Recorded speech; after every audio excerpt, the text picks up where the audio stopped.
Afternoon, everybody. Thank you very much for coming out. My name is Daniel Aldrich. I'm the manager of Community Resilience. Thank you very much for coming out. It's a bit of a rainy day, which, you know, who would have thought in Wellington we'd be happy for a bit of rain. I was telling Dan as he got off the plane that we've been in literally a state of drought for a while, so this rain, despite somewhat of inclement climate, it is really quite welcome. This presentation is of particular importance and interest, I think, not just to us in emergency management, but to a range of sectors that are working with communities where we are increasingly beginning to appreciate and recognize the importance of individuals and organizations and communities to self-organize and solve issues that matter to them with their own interest and capability. So there's a bit of a shift, I think, in some of the ways that we're working in recognizing this abstract concept of social capital. So one of the reasons that I think that's why we're all here today is learn more about this and how it applies to a lot of our work. And we are really, really lucky to have Professor Daniel Aldrich with us. I'd just like to to introduce Daniel, I'd also just want to thank two of our partners that have made this possible. David Johnston, the director of the Joint Center for Disaster Research at Massey University, and Ilan Noy, where are you hiding? Right over here, professor of economics from Victoria University. This was a joint project between the three of us, and without their involvement, it certainly would not have been possible. So let me just do that obligatory intro to Daniel, for Daniel. Daniel Aldrich was born in upstate New York and spent his childhood and much of his adult life traveling and living abroad. While living in Tokyo, he began to wonder how Japan, the only country to suffer the effects of atomic weaponry, could have built up such an advanced commercial nuclear program. After spending nearly 2 years carrying out research in rural communities in Japan and France, interviewing more than 100 citizens, bureaucrats, activists, and summarizing nearly 800 existing studies on the subject, he wrote up his observations in the book titled Site Fights: Divisive Facilities in Civil Society in Japan and the West. Daniel completed his PhD in political science from Harvard University in 2005, where he was to begin his assistant professorship at Tulane University in New Orleans. That same year, he and his family had their car, home, and all of their material possessions in New Orleans destroyed by Hurricane Katrina. He soon began studying what makes communities and neighborhoods more resilient through more than a year of research in Japan, India, and the Gulf Coast of the United States. He published Building Resilience, Social Capital and Post-Disaster Recovery, to share these insights on the role of friends, neighbors, and social resources after a crisis. Daniel is currently an associate professor of political science at Purdue University, who is on leave as a Fulbright Research Fellow at the University of Tokyo's Economics Department for the academic year of 2012-2013, and who was an American Association for the Advancement of Science Fellow at USAID during 2011-2012 academic year. Did I get all that right? I think so. All right. I'll turn it over to Daniel. Thank you very much. Thank you all so much for coming today. As Dan said, for me, this work has been both personal and professional. And the punchline's been given away, but in 2005, we moved down to New Orleans. And we had 6 very good weeks in our house. New car, kids going to new schools, and then, of course, Hurricane Katrina came. And our home, our car, basically our neighborhood was destroyed. And I had a lot of time following of unemployment. And during that period began this project, which was just published about 4 months ago. And today I hope to talk about not only my experiences as a survivor, but also as a scholar in this field, and perhaps think of some ways we can apply what I've learned to the things ongoing here in New Zealand in 2013. So for me, in many ways, this map symbolizes a lot of what's wrong with the research that's being done today on disaster recovery. So like any really good map, this has 3 types of data in it. It's got geographic data. So if you're from New Orleans, you recognize the Oxbow River here. It's Mississippi. Here's Lake Pontchartrain at the top. Lake views over here. My house, by the way, is right up there on Canal Boulevard. So geographic information. It also has water depth information. How deep was the water in New Orleans following the flooding when the levees broke? The darker blue areas that you see throughout much of the city indicate between 8 and 14 feet of water. Darker blue means more water. The yellower areas are the drier areas, between 1 and 4 feet of water. Finally, we've added on here the observations from more than 6,000 interviews that we've been doing in New Orleans since 2005. And Rick Wheel, that's Rick up there, he and I have been doing research now, asking survivors how they think the recovery has gone, beginning in late 2005, through 2007 or so.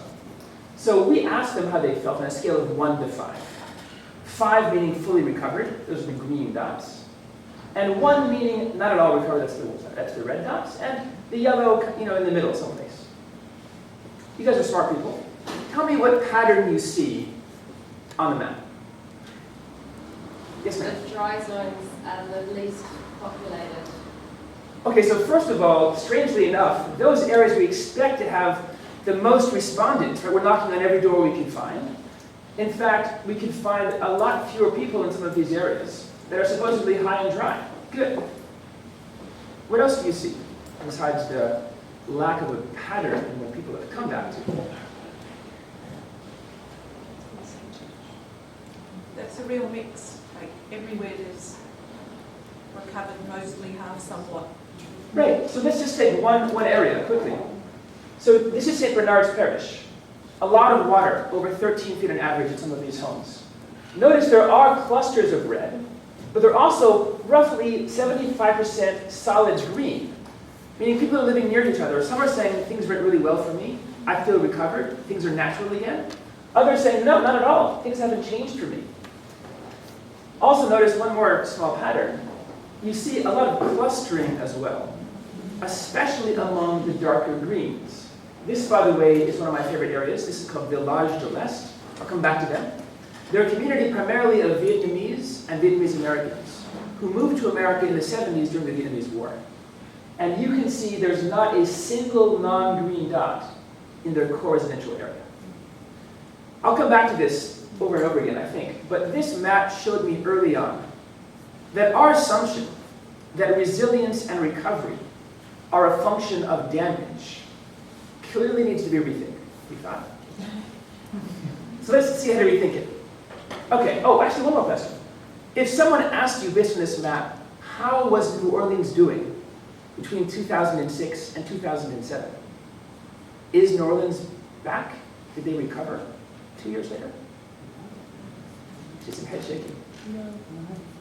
I would say you really can't answer very well, in the sense that recovery here is house by house, block by block, neighborhood by neighborhood, meaning any data that you have, any information that we gather, has to be as micro level as possible.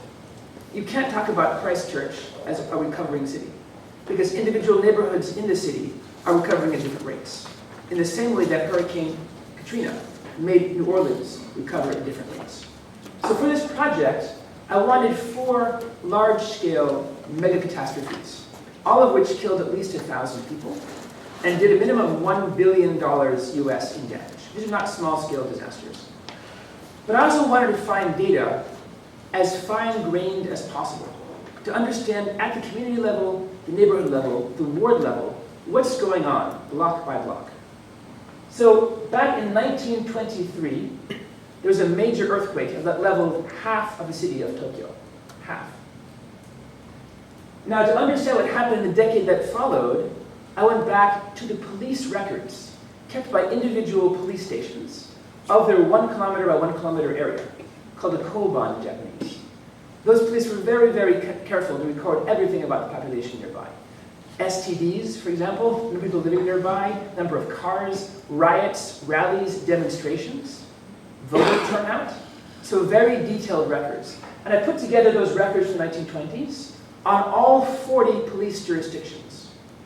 So we'll see this in a few minutes, but this is the kind of data I wanted, very fine-grained data. In 1995, Kobe suffered a major earthquake, which killed over 8,000 people.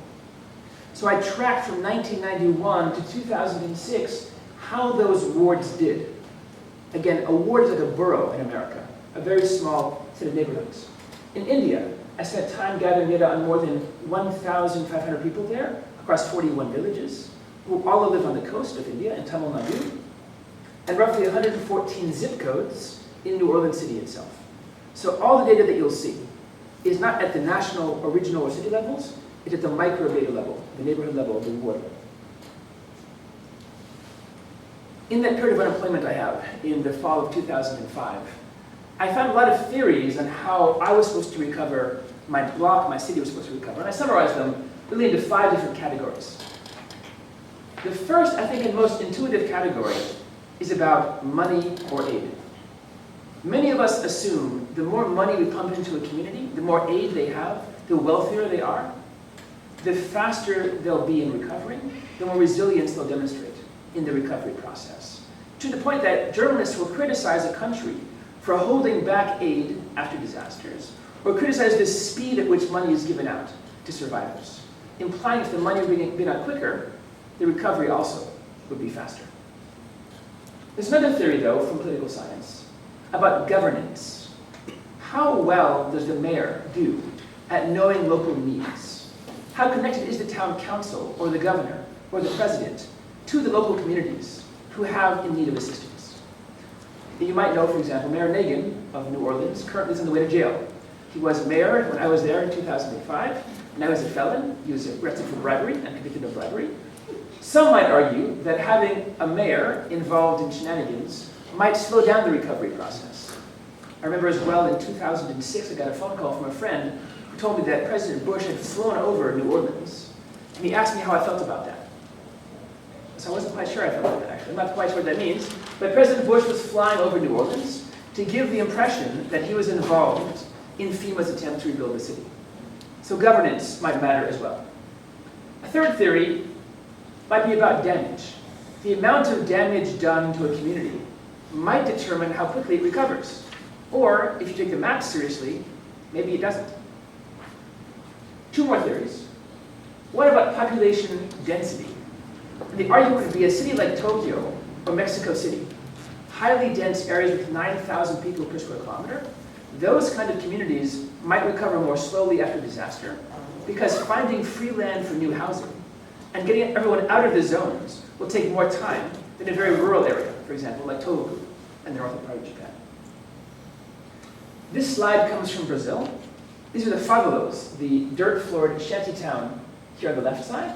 A very thin wall divides them from the condominiums, each of which is a pool on its balcony. So some might argue that inequality matters, the gap between rich and poor.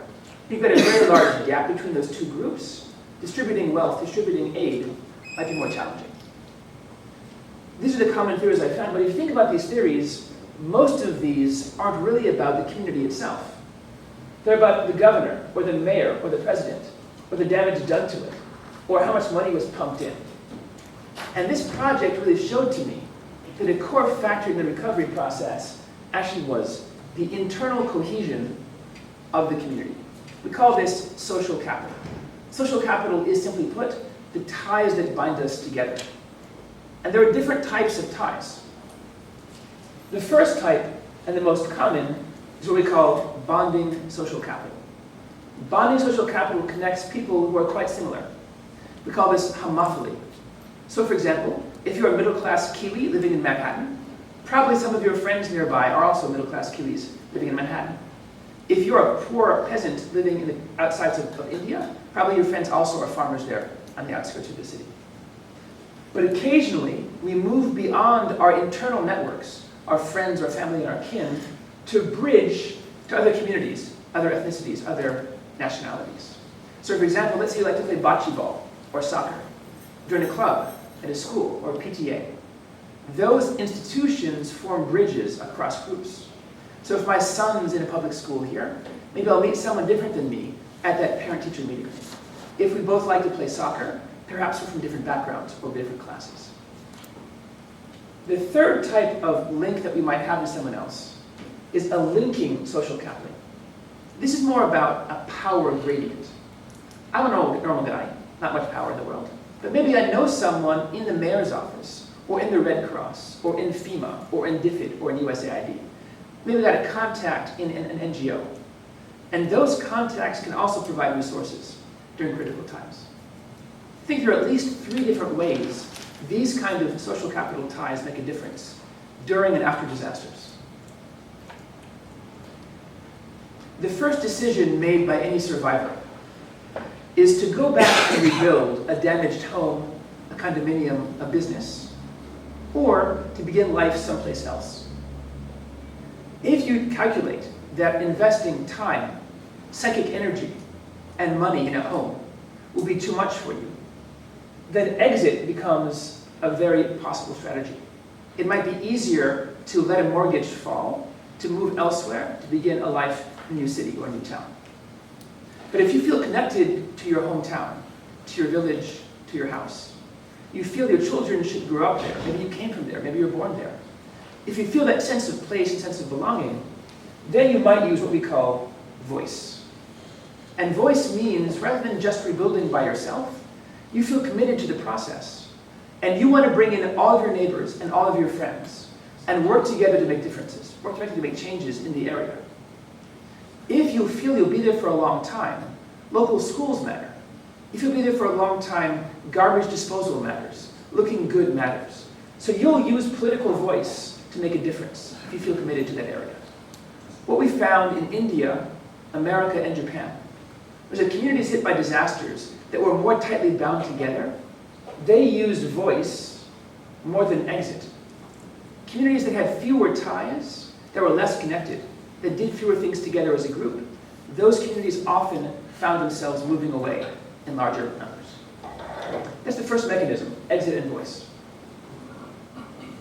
Another problem following disaster is what we call the collective action problem. Many of us feel very strongly about issues. In America, it might be gun control or gun laws. It might be abortion or abortion rights. Whatever we feel about, very few of us march with large signs in front of the mayor's office on a daily basis. Very few of us write letters to our congresspeople, to our MPs. Why don't we do more in our communities, in our societies? Because we recognize if I don't do something, probably someone else will. If I'm a member for that bocce ball club, maybe every meeting is too much for me. The president will be there, though. I'll be okay. We call this free riding. Free riding means I assume someone else will take up the slack for me. Problem after disasters, many of the challenges facing survivors are collective action problems. I'll give you two examples. In Kobe, after the 1995 earthquake, the city government of Kobe offered an amazing deal to all the condominium owners. They told them if they all agreed, everyone in the complex, on a disposal plan, the government would for free remove all the debris, glass, rubble, anything. What percentage of condominium owners do you think took advantage of this deal? It's a great deal, right? It's free debris removal. It's 85%? 90%? I see some cynics in the audience. What percentage do you think of people? That's a little bit too low. 40%. 40%. Why so low? It's a free garbage removal after disaster. Here's what happened. Many people came back to their homes and said, yes, a great plan. They went to find their neighbors and asked for their agreement. They weren't there. They didn't have last names, phone numbers, email addresses. They didn't know where they had gone. They couldn't find them to work together and solve this problem. Those communities where had people who had last names, email addresses, and phone numbers, they could solve this collective action problem. Those that hadn't learned that information, they were stuck. They had to pay for it themselves. I mentioned before Village de l'Est in the community of New Orleans. They had a very similar problem. They came back as a group in October of 2005. I was still sitting in front of the television set at that point. Most people were still shocked. They wanted to come back as a group. They came back to their homes. There's no power, no running water, no gas. So we called utilities and said, please turn back on the utilities. Utilities said, you know what, we'll do that, but prove to us first there are enough families in the area. Write a petition for us. Have people sign off their names and their addresses. They got 2,000 names in 2 days. How do you do that? You know your neighbors. You can find them. You can fax to them. You're in contact with them. They trust what you tell them to do. Kobe couldn't solve the collective action problem. New Orleans could. And of course, you can think of other examples too. In Haiti, following the earthquake there are many examples of looting and crime. How do you stop looting and crime in your neighborhood? You can't do it by yourself. One lone vigilante can't stop all the crime. You need people to work together. If each family has one member that patrols on a regular basis, that will solve the crime problem. But if only one person does it, it can't. So those kind of challenges, collective action challenges, are easily solved in communities that are tightly knit, that have trust, that trust authorities. In those places where they don't have that trust, they lack experience working together, they don't mobilize, then you get stymied by these kind of challenges. One more mechanism of social capital after disaster. After disasters, whether in America, in India, in Japan, we often see that the biggest challenges for people coming back are finding resources they had before. Finding food, childcare, finding hospital and health care, finding gasoline. Those normal providers are often shut down for days, maybe even weeks after the disaster. So where do you find these kind of things? Who takes care of the kids if they're looking for a new job? Who takes care of your car if you need a place to park it? If you had, before the disaster, built up ties of trust and reciprocity with your neighbors, you can go to them and get what we call mutual aid or informal insurance. You can get information about how to do things, get help watching your children. If you never had built those ties beforehand, if you don't know their last names, you don't know their first names, you can't ask for help after disaster, it's too late then. So what we found was, regardless of wealth, communities where people had spent time beforehand building trust, they could access those kind of resources. Medical aid from friends who are doctors, places to store things, places to stay if you needed an extra bed, from people that they had met before, from friends, from community members, from neighbors. And again, it doesn't matter if you're wealthy or poor. The only way to buy this kind of informal insurance is to invest psychically and emotionally in those relationships. You can't buy love, as they say.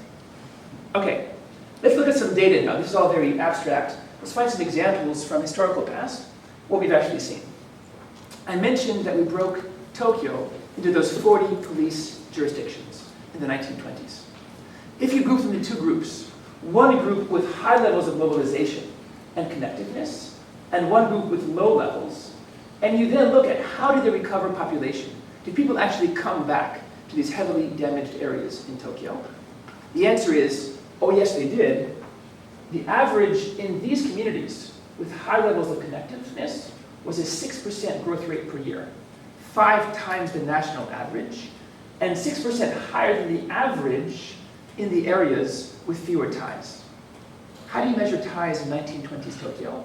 Those police departments were very interesting. They kept track of the number of demonstrations, riots, rallies, and voter turnout. All of those are collective action activities. You can't riot by yourself, right? That's not going to work. You can't march by yourself, and you can't just vote by yourself. All those activities require groups of people to do the same thing with possibly very little payout. You could vote for someone who might lose the election, right? But you're going to vote anyway. These communities with high levels of voting, high levels of demonstrations with marches and rallies, they came back. Those communities which didn't have those activities beforehand didn't come back. Now this is a very simple breakdown. There's no other factors in there, like damage, for example, or wealth. So I'll give you the eye test now. Don't worry about this too much, but these are all the factors in the models that I ran in this project. And they take into account all kinds of stuff. How much money was being lent locally? Who was killed there in the area? How much damage from crime? How big was it? And so forth. Notice though, in these outcomes, the two factors important across all the models were measures of social capital, measures of cooperation and group activities, to the degree that we can make a picture like this. Holding everything else constant, damage from the disaster, lending for money, people affected, population density, and so forth, we can predict very well the recovery of population based on voter turnout. People in communities which didn't turn out by half, their average rate, we think, is close to -1%. They're losing population after disaster. People are not coming back to those areas. Those communities with 2/3 or 3/4, their average turnout, as we saw before, is close to 5 or 6%. Robust across all the models in the 1920s in Tokyo, social capital was the best predictor of population recovery after disaster. And maybe you think I'm lying. That could be. So let's forward now to the 1990s and look in Kobe in 1995. 2 communities side by side. We'll call them Nagata A and Fukushima B. Notice how similar these 2 communities are in so many ways. Population, 190 people or so. Average age, early 50s. Around 65 households, around $30,000 a year in income. But then notice our 3 measures of social capital, of ties to the community, are very different. How long have you lived there? 3 decades versus almost 4.5. Were you born there? 1 in 10 residents, almost 3/4 of the residents. Do you own your home? Are you connected to your area? Only 2/3 own. Here, 7/8 own. Can you guess, of these two side-by-side communities, which did a better job of recovery from the 1995 Kobe earthquake? The B. And we can prove that actually on a broader scale now. This subsumes those two into the ward system. There are 9 boroughs or wards in Kobe, and we can measure them over almost 15 or 16 years, between 1992 and 2006. All of the boroughs, all of the wards in Kobe took a hit with the 1995 earthquake, which killed over 8,000 people, as I mentioned before. Some of them took a hit and bounced back. Some of them took the hit from the population and never recovered. So, for example, Torumiku, Nagataku, Hyogoku, and Sumaku, these 4 wards, they were doing okay beforehand. Some of them were actually gaining population, but then they're hemorrhaging over the period afterwards. Other areas are also losing beforehand, but then begin rebounding. These, like Chuoku also. And these guys were on the upward swing anyway. Why would some wards in the same city come back while others seem to fade away and become ghost towns? So this is the eye test. Don't worry about it too much, but basically the model keeps track of all kinds of other factors. Inequality, income, damage from the earthquake, and so forth. And again, the best predictor holding all these other factors constant that we found was the ability to organize. In the 1990s Kobe, if your ward had worked together to create community-focused organizations called chonaikai, or machizukuri in Japanese, we call them NPOs in English.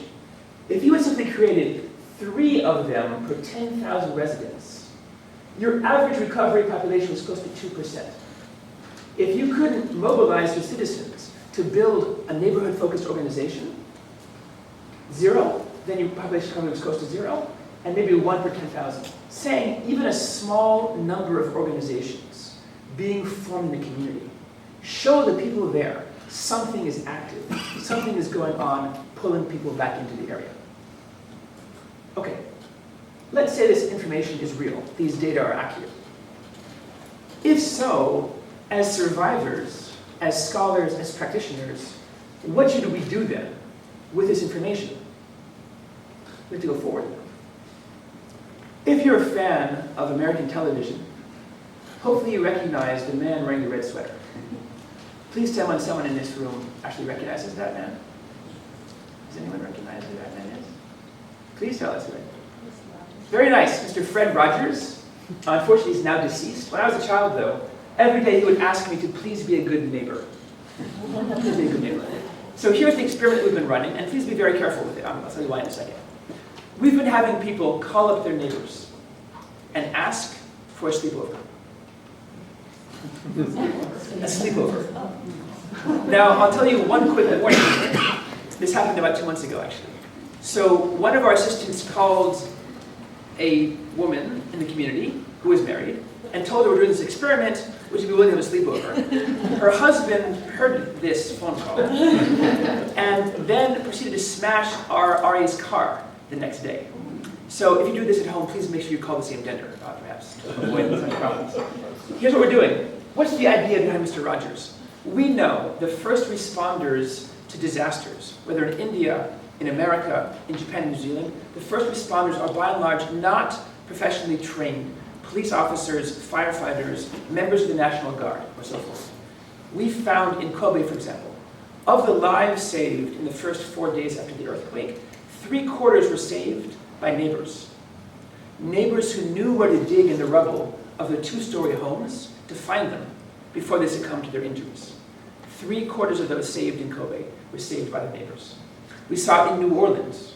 Over and over again, people saved by drowning, safe from their apartments, in small boats, weren't saved by the National Guard or the Coast Guard. They were saved by friends and neighbors with boats who came to find them. They knew they were there in the house. 2 years ago in Japan, you might have heard of the Tohoku triple disaster: earthquake, tsunami, nuclear meltdown. There were 41 minutes on average in the communities I'm working in right now in Tohoku between the sirens announcing the tsunami and the arrival of the wave. 41 minutes. If you're able-bodied and well, that's plenty of time to even walk out. If you're not well, if you're elderly, infirm, if you're in a wheelchair, 41 minutes is too long. The only way people that we talked to were saved in Tohoku was if a neighbor or a friend or a caregiver knew where they were, knew they needed help, and came to get them.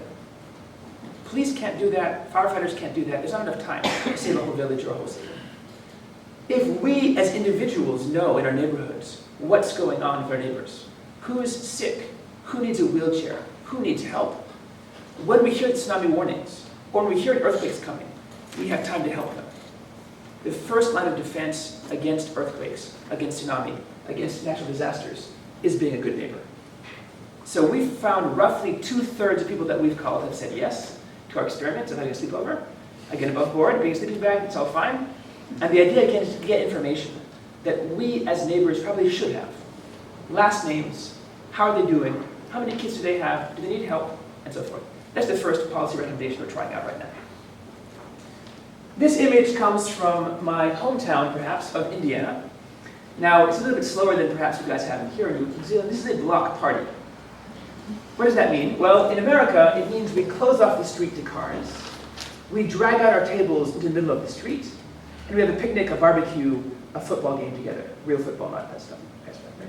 So what's the idea of a block party? The idea is to build bridging social capital. Maybe I don't know the neighbors at the end of the street. Maybe my kids haven't met the new people who moved in further down. In Japan, there is central government funding for local governments to have events like this, called matsuri, or festivals in Japanese. In India, weddings and funerals often serve the same role.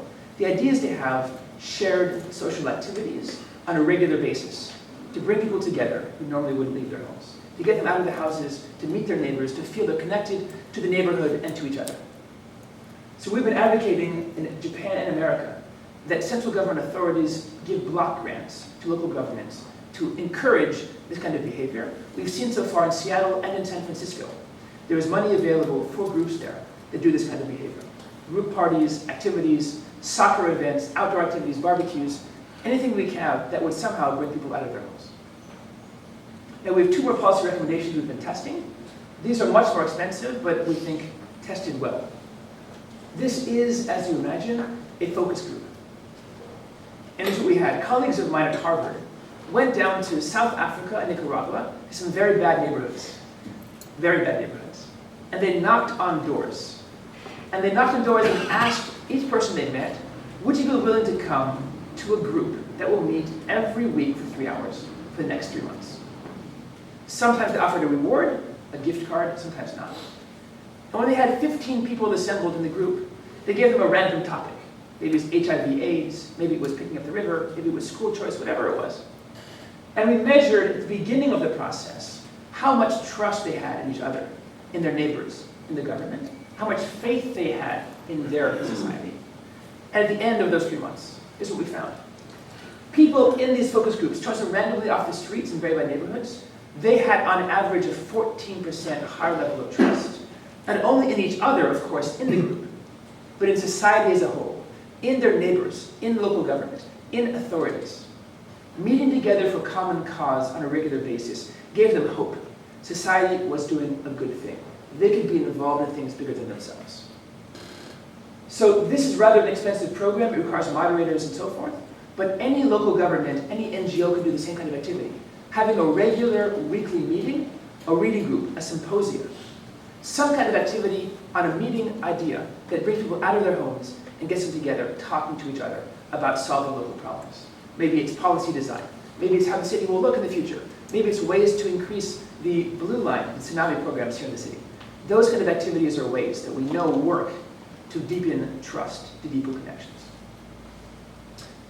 One last program. Now this is not a counterfeit dollar, don't worry, those of you in the Crown Treasury. This is a Toronto dollar. It's a form of community currency. It's being tested in Toronto right now. You might call this, I think, a time bank here in New Zealand. The idea is very simple.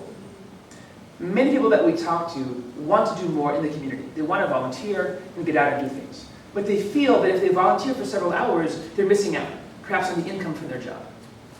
So this kind of program says, don't worry, we'll provide you with an incentive. For every hour you spend reading books at a school, tutoring children, taking care of animals at a shelter, whatever you do, we'll give you 10 Toronto dollars, 10 points. They can be spent then only with local merchants, local mom and pop stores, local farmers markets. So what do? You volunteer for an hour, and you're holding this currency. You can't spend it at McDonald's, or Costco, or national chain stores. You have to go to a local store, run locally. You give it to the owner, hopefully he'll take it. And you get the good exchange, you get the dollar, the apple, whatever it is. And then the owner of the store is holding your currency now. What does he or she do? He or she has to go now to another business nearby. They can't go to Costco or McDonald's. They've got to find someone else nearby, another business. So we've done the first thing is we encourage volunteerism. Then we encourage the business owner to get to know me and other business owners nearby in a virtuous cycle. We're testing this in Japan right now. Initial studies show roughly a 16% increase in trust in those communities with these kind of community currency programs. All 4 of these policies show us that community capital interactions, connections can be built artificially. With deliberation ahead of time, it is possible to increase the levels of trust, the levels of reciprocity in our communities. So if that's right, then, I've tried to argue today that more than the ideas we've had about damage determining recovery, or wealth determining how fast we recover, what really matters at the end of the day are the internal characteristics, the social cohesion, the group mobilization of communities struck by disaster. This sounds maybe obvious to you now. Maybe you're already working in community development. But of course, the reality is the vast bulk of the funds and most of the procedures that we have to respond to disasters and study them focus on physical infrastructure. They focus on business rebuilding, on getting buildings back up, getting pipes and bridges relayed. Now, it's great to have those things. Of course, we need our businesses up and running, and of course we need them. But the reality is, business owners are also homeowners, and they're also residents in communities. And the people that you want shopping in those downtown districts that are red zoned right now, they want to know there are things going on with their schools, their community, their friends. They want community actions going on nearby. So because most procedures still focus on the physical infrastructure, most industrialized societies, Japan and America among them, and perhaps New Zealand, continue to use the older focus on damage-based assessments on building physical infrastructure. This project tells me, at least, is a new way to go forward. Focus on building up the resilience of communities before disaster strikes. If you know you're on a fault line, or maybe 4 fault lines, long before that earthquake hits your city, you have time to think through, what will we do beyond just having 3 days of food and water in our homes? Do I know my neighbors? Do we have these connections? Do we have trust in local government? Do people listen to each other? If we're doing that, then I think we're on the right course for building social capital. Thank you very much.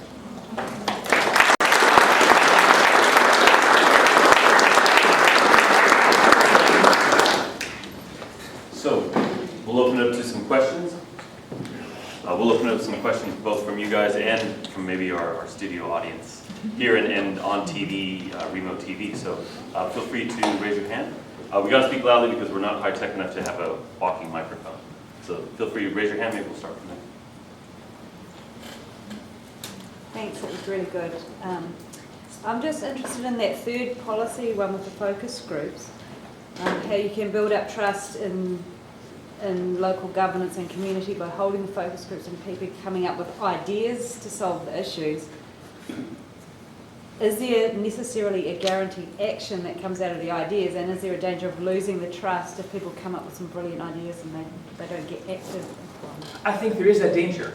Yeah. If you tell citizens this will be an input into some policy outcome, and then there's a report published or some kind of presentation like I just gave, and then there's something that happens afterwards, I think you do risk losing them to believe they lack a voice in affairs. Now, you could tell them in the beginning, this is just an experiment, we're not going to take your ideas seriously.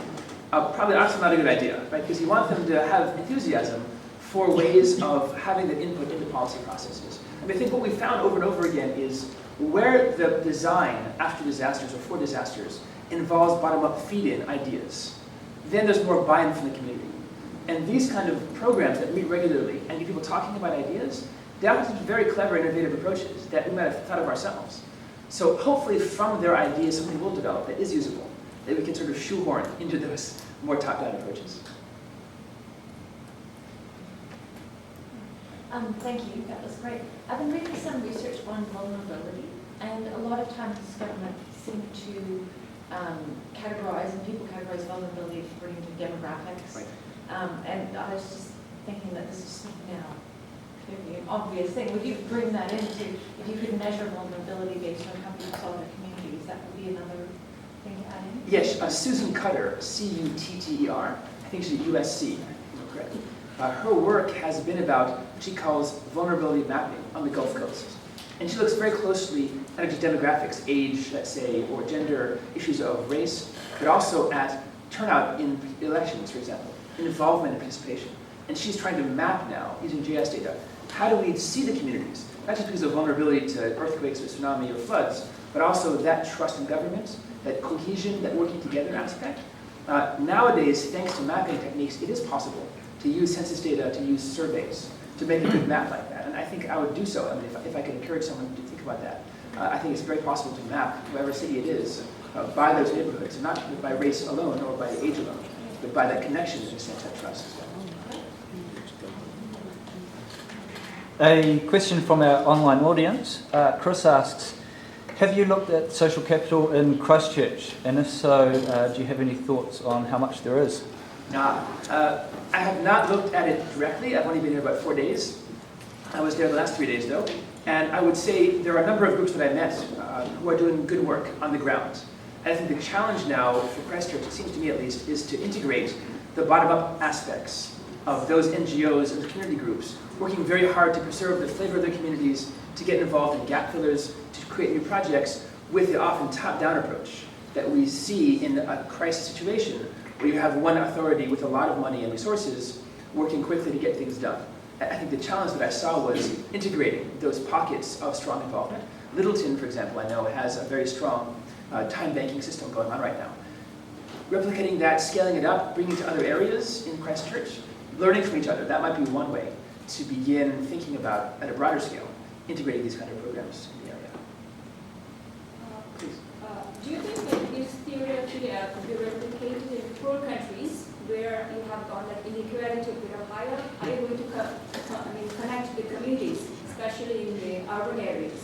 For example, like I'm living in a Hastorin in Bangladesh, and I've just got like some poor people outside. Right. So whenever like a disaster occurs, or do you think that actually, connecting the neighborhood is going to work in those places? But the bridging aspects are always the hardest. Bridging meaning, let's say, by class or by caste. My research actually in India was on caste-based divisions in India. So the Panchayat, the Panavar communities there on the coast, often excluded the Dalit, the untouchables there. And this is the challenge we often see post-disaster, that existing breaks, existing cleavages are spread further apart by the disaster. The challenge for decision makers is this idea of bridging social capital. How do we find a way to connect those urban poor and the middle class, for example, in Bangladesh? How do we find a way in rural India, like in Tamil Nadu, to connect the Dalit and the mainstream fishing castes? There have been some programs I think that did a good job. Some of them deliberately try and build linking capital. That is, they introduce local communities, which had in the past very few connections to authorities, directly to the authorities, to NGOs, to the central government, to the local governments. People that I met in India had never met, for example, the local collector, as they're called, in Tamil Nadu. And these programs sought to introduce them and said, look, this man is responsible for your area. If you have a problem, here's his cell phone number, here's his first name, you can get a hold of him. Those are deliberate attempts to link people with less resources themselves to individuals in authority. Bridging is harder to create. Parts of India, for example, studied by Ashutosh Varshney, he's written several papers and a book on this in India. It has been possible to connect in urban areas. It's taken a lot of work by the peace committees, as he called them, across ethnic groups. So yes, I think it is possible. It takes a deliberate policy, though, and a lot of time. So we can't just go in 1 week and expect to create some kind of a society. But when it has worked, Varshney actually measured outcomes of riots, found where communities have bridged those gaps between ethnicities, there are far fewer violent activities against other groups because they have met together before and created trust. Please. Thank you. This was really interesting when Group Focus emphasises the importance of social networks and social capital. One of the challenges, though, is that it can sometimes be seen as something you can do instead of dealing with material wealth. Right. What are your thoughts on what sort of interaction there might be between wealth as a buffer and the social capital within communities. It's interesting, I just published a paper actually about a year ago on this. In New Orleans, there are several communities that are quite wealthy, Lakeview among them. What we found was the following. In those wealthier communities, their bonding social capital was actually far lower than communities like the lower Ninth Ward. That is, we asked people like the following question. Can you name 10 neighbors' last names? How often do you have barbecues, social events, or outings with your neighbors? When's the last time you had someone over to your house for a meal? So, of the people that we interviewed in Lakeview, very few could handle those questions or answer them successfully. In Lower Ninth Ward, almost everyone we talked to could answer those questions. So in this aspect, this part of social capital, there were big differences, but the opposite. The poor communities often had more bonding social capital. The problem was the following. That same Ninth Ward completely lacked linking and bridging social capital. So those local churches, for example, were very well connected internally, but they didn't have contacts or allies outside the geographic region they could pull on at that time of need. They didn't know people in the mayor's office, in NGOs, in the Red Cross. And that slowed their recovery. And that slowed their recovery, exactly. And we found the same thing, by the way, in Tamil Nadu in India. Communities that had both internal cohesion and external connections. Those could pull in resources and distribute it fairly across the area. If you only had internal cohesion or only links, you were still a little bit slower out of the gate. The other thing we found actually is the physical design of neighborhoods impacts social capital. So in my neighborhood of Lakeview, most of the communities, most residents there had a long driveway with a garage connected to a house. So what do? You drive your car home at the end of the workday, you hit the button, the garage door goes up, you pull in your car, you shut it, and you go inside your house. You didn't see your neighbors. They didn't see you. In the lower Ninth Ward, on the other hand, all the parking was on street. And you had in front of your house a porch or a stoop where you would sit. And there are all these interaction opportunities there, where simply the physical design of the neighborhood made a difference in being able to name neighbors' names, being in contact, and so forth. There's actually a book called Defensible Space by an architect named Newman. He wrote a book about New York, where the same thing, that the physical design makes a difference. So yes, I think wealth does impact social capital, but perhaps in different ways. The wealthier communities that are set back, that are gated, that are not connected to each other, those lack bonding social capital, they lack cohesion. And those communities that are poorer, at least in America, like this one, and in India as well, they often have more bonding social capital. By itself, that's enough to get by, but you need both to get ahead. Another question from online. Oh, sorry. Another question from online. How do you consider social media, Facebook and Twitter and the like, helping to build social capital, and in particular through community Facebook pages and things like that? So don't tweet this, but I'm a skeptic, actually. And for several reasons, I'll tell you why. First of all, social media in our studies basically overlay contiguous spatial social networks. So for example, if I asked you, of your 1,000 friends you probably have on Facebook, let's say, to name 100 of them, the names that you would give me by and large would probably be people that you see regularly at work, maybe at the gym, at church, at synagogue, people that live nearby. What happens by and large, we found, is 80% of our network is contiguous geographically. People that I know from face-to-face interactions. The other 1/5 comes from people I've met through friends of friends, or maybe I heard about you on your radio program, whatever.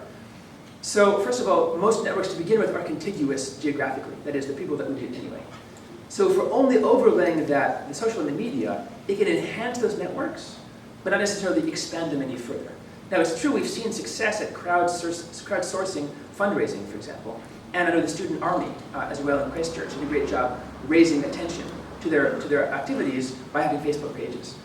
That also could be a demographic question there as well. And that if you're under 35, you're quite familiar with and comfortable using Twitter, MySpace, and so forth. If you're over 35 or 40, probably not as comfortable. So you begin to fragment demographically. So what we found also in Tohoku after the disaster was social media actually were used for the good and also, unfortunately, for the bad. A number of people use social media to pull very cruel pranks, saying that someone who had passed away hadn't passed away, or that someone who was still alive, someone who had passed away hadn't passed away. So they posted false information. And it's very hard to check that quickly using social media. So the results, of course, were a lot of pain and suffering from families, people looking for their survivors in the area. So I would say it's maybe a work in progress at this point. There are some highlights we've seen, ability to raise funds quickly, but again, in my mind, most of our social networks overlay the physical ones anyway. We're not getting that much more intensity by using both Facebook or MySpace. Sorry. Hi, thanks for that. It was really interesting, especially I work in more qualitative research, so to see the data was really important. I'm just, from your background in political science or political studies, what are your kind of thoughts on this kind of idea of neoliberal disaster recovery and how that impacts on the social capital of existing communities that have it and also communities that are trying to build it up after a disaster? Yes, Naomi Klein's shock doctrine, for example. Yeah, well, that's the more popular version. Yes, but sure. I mean, I think the reality is that social capital is often a function of the society in which it's based. So, for example, if you've ever been to China, most NGOs cannot operate openly in China, unlike, let's say, New Zealand, America, or Japan. In the same way that the neoliberal discourse can, I think, alter the expectations of local community groups, what they'll be getting. Oftentimes, I think, for the good in some senses.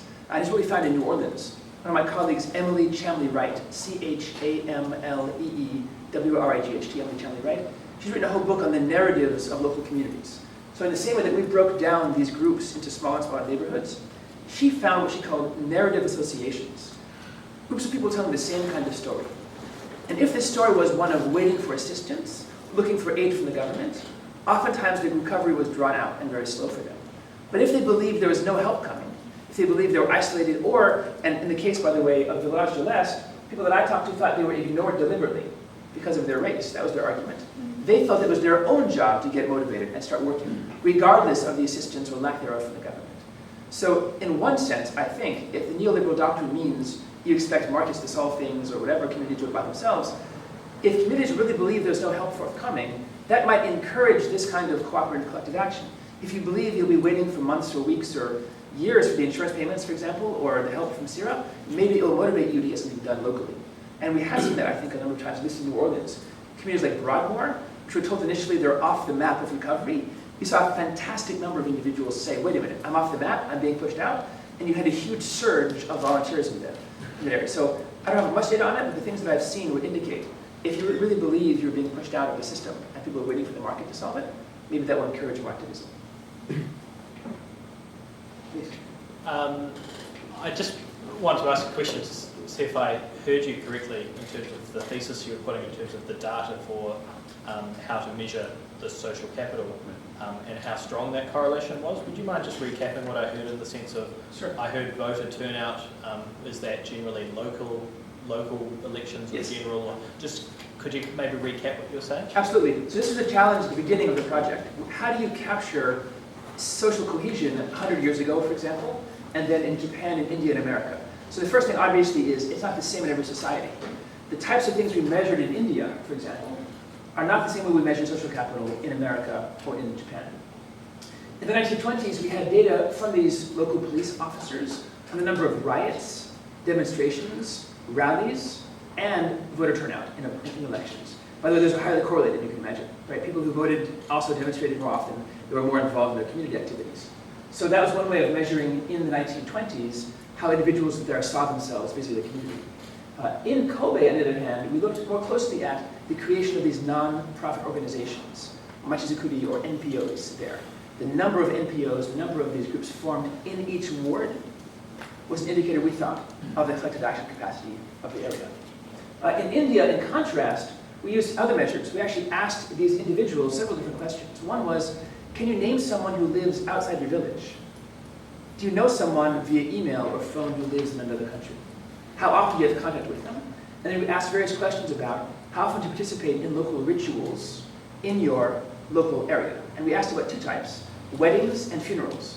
I should point out funerals before the tsunami, so not after the tsunami. And those weddings and funerals in India, those are kind of like the block party in Indiana, not India, but Indiana, where you get together, and it's like a potluck in a sense. People bring dishes if they can, people eat together communally. And what we actually found in India, this is the book, the chapter in India, individuals who had gone to more of these kind of events, weddings and funerals before the disaster, they had more access to aid afterwards. They had broader networks of people to talk to pull down assistance that they needed, and had better reported recoveries as well, getting into housing, for example, feeling better recovered. In the zip codes we had, here again we found good data on voting turnout in local elections. National elections probably wouldn't be as good a measure here, right? Because a national election is more about maybe out-of-town issues, local elections for the mayor, for the town council, and so forth. That's about, do I feel concerned about my community? So when we had used data on voting, it was local voting, and we used as much as we could qualitative data also, and quantitative data on things like turnout, weddings, funerals, and also NPS. By the way, just if I have 2 seconds, add sidebar to that. If you asked me what are the best indicators that you could possibly use, I would begin with questions about trust and involvement. So we're concerned about 2 types of things. One is the attitude that people have. How do people see themselves vis-a-vis the community? And what are the behaviors? How do they actually act, right? So behaviors would be things like, how often do you give blood in your community? Do you leave your door unlocked? Does your neighbor have your key? How often do you go to your house to play games? How many hours a week do you volunteer? Those are activities that would measure very well, we think, this question of involvement. But attitudes would be things like, do you trust your neighbors? Do you trust the government?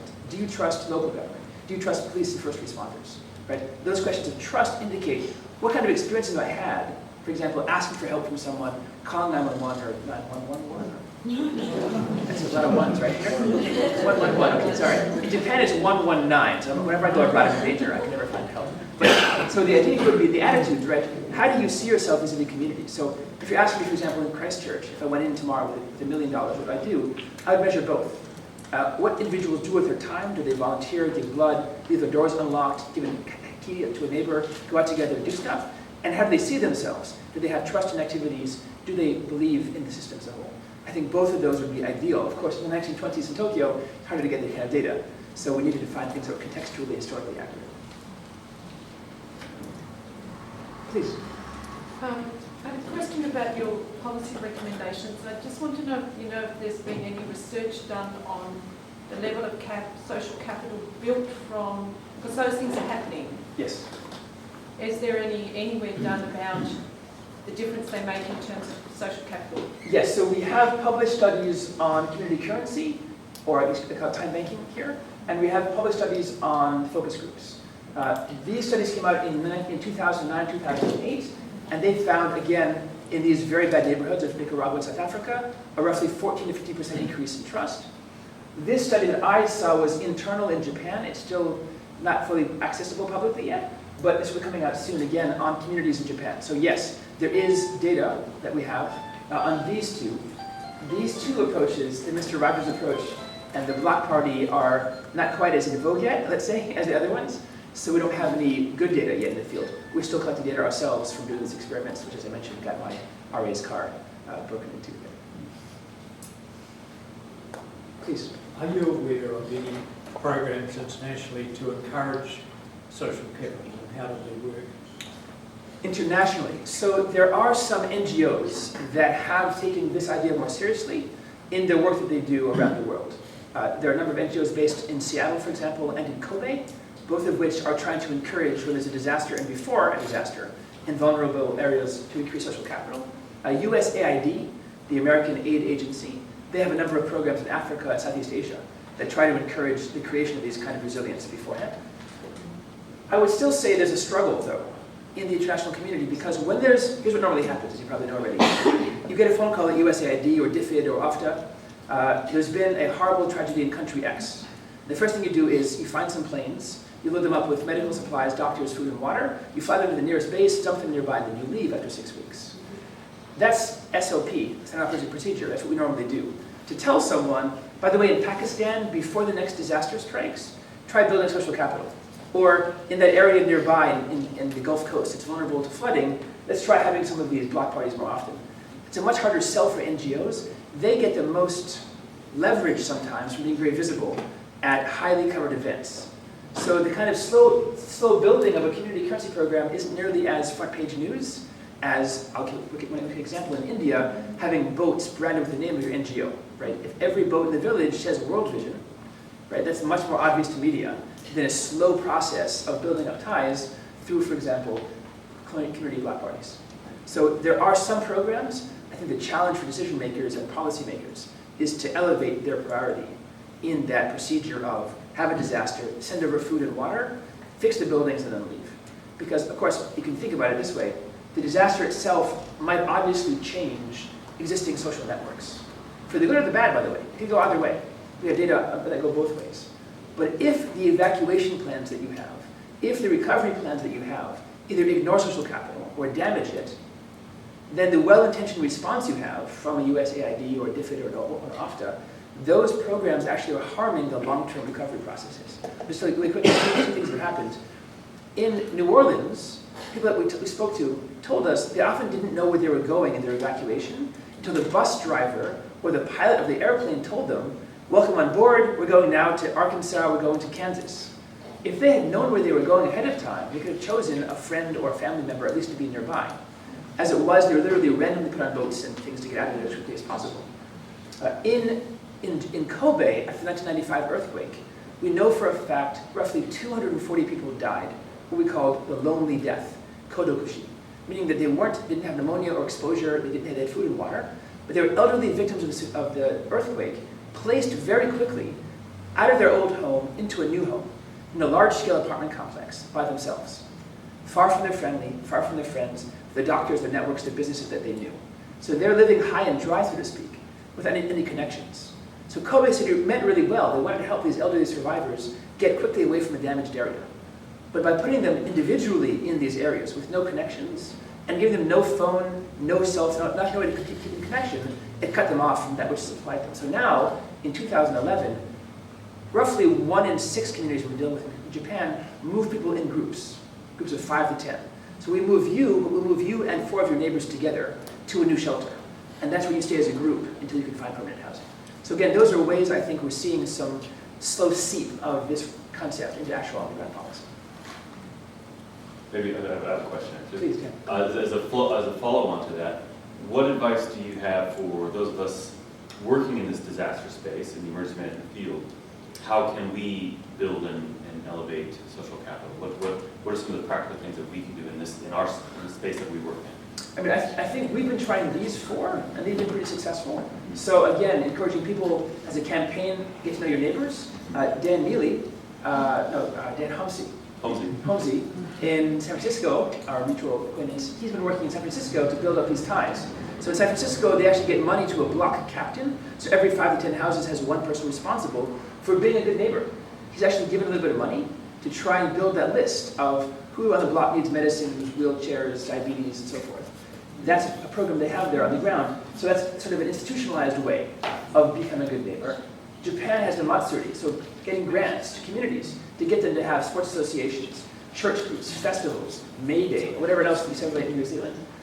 Creating local community bottom-up involvement, local councils, local input committees that actually have some kind of say in designing things like you're talking about the safe zone or the blue zones there, and then thinking about time banks. Right? Is it possible in communities that we know have a problem, set aside some funds, and encourage 2 or 3 professionals there, so paid professionals, to be the admins for a program like this, and to see if you can begin building up those stock, that virtuous cycle there.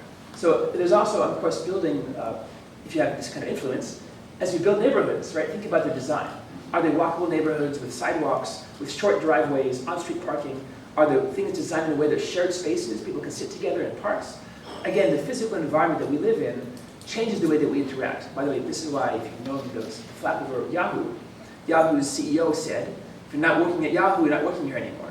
I think she wasn't trying to be cruel. Her idea was, many of the interactions that we have at work or at play, those create new ideas for us. And being by ourselves in our homes, working in teleconferencing is convenient. I like working in my pajamas too, but the reality is it doesn't give us the chance to interact. So that built design question, can you look ahead 10 years and say, what will Wellington look like? Can we limit sprawl? Can we create new walkable communities? Can we create housing areas with requirements that there are shared communal spaces or shared kitchens, for example? Cooperative housing in Japan after Kobe, a number of new cooperatives sprang up. People have individual living quarters, but a shared space for baking food together. And especially for the elderly, who are looking for activities to keep involved, it's a great way to keep them active, in contact. They have privacy to go sleep by themselves. So again, I think those are all programs that we see in the field having an impact. Please. Would you recommend that government agencies try to bolster their own social capital? So I spent the morning at CERA, C-E-R-A, and I think from what I heard, there's an attempt now to really make those linking connections to not only residents, but also to scholars, to NGOs. I think we should absolutely recognize that our government civil servants need to be connected to communities that are ones on the ground. We need to have feedback, so if it's going badly, it can be changed en route. If it's going well, we can expand the program and scale it up. I think both the governance side and the local civil servants need to have that interaction over time. So absolutely, I would encourage, I worked at USAID, we often went into the field and we actually paid, we had 1/10 of all the money we spent on programs went into measurement and evaluation, usually done by independent scholars or the local community itself. We'd ask for feedback from the communities that we're working in and from scholars outside the agency to tell us how we're doing. So those are ways of making these links, these connections, getting a sense of what's going on, and then being able to alter the programs to improve them or to spread them out if they're working well. So yes, I completely agree with that idea. Are there any last questions? Elizabeth? Final question. You make a good point about the difficulty in securing funding and, things, social capital. It can be difficult to advocate the merits of it. Do you have a elevator pitch? The elevator speech that you give on social capital? What's your 1 minute pitch? Sure. So I would say this: across time and space, the best engine for recovery, long-term recovery, are the local social networks. And any kind of recovery that we do, economic, psychic, psychosocial, it's going to have to be built up from the networks of people. Business people working together, local citizens working together, the government and local residents working together. If all those are critical, then we should be putting money not only into the physical infrastructure, but the social infrastructure, because we know time and time again it's been the engine for recovery. Any last questions? Okay, well, we've got some coffee and tea and biscuits still left, so with that, Dan, thank you very much.